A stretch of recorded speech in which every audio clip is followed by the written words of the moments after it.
I'm standing on a site of sanctuary and sacrifice that predates this church by many centuries. I'm standing in the churchyard of St Mary's in Helmingham, but I'm not just surrounded by Victorian or Tudor headstones. The ground beneath my feet holds a much older, verifiable secret. The north side of this very churchyard is the site of an ancient Saxon graveyard. This isn't local hearsay. Archaeological evidence confirms that the north churchyard was the primary burial ground for the original Saxon settlement that thrived here long before the Normans arrived. It's the very reason that subsequent churches were built on this exact spot. This soil has been receiving the dead for over 1,000 years, and it's specifically why modern burials are no longer permitted in that particular section of the grounds. As I look across the park toward Helmingham Hall, the history feels even more claustrophobic. The walled garden over there sits within a secondary moat that predates the Tudor house by centuries. Research confirms that this was a Saxon stockade, a fortified island where the local community fled to escape the brutal Viking raids of the 9th and 10th centuries.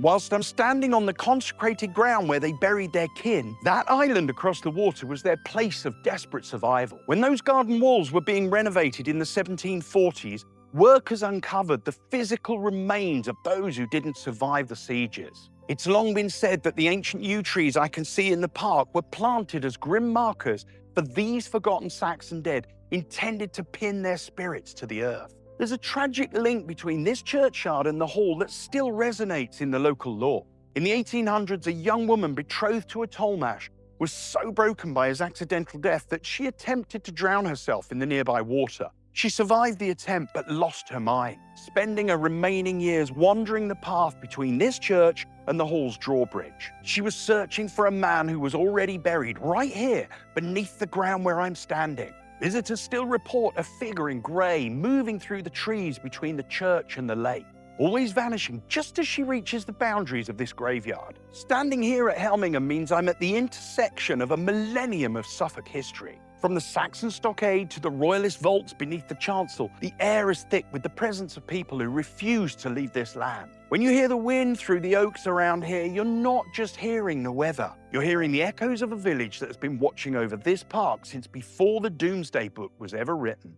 These videos help me spread the awareness of my holiday business, Woodfarm Barns, which is just around the corner, by sharing historic stories of Suffolk. If you enjoyed this one, please hit like, please leave a nice comment, and please subscribe to our channel for more content like it.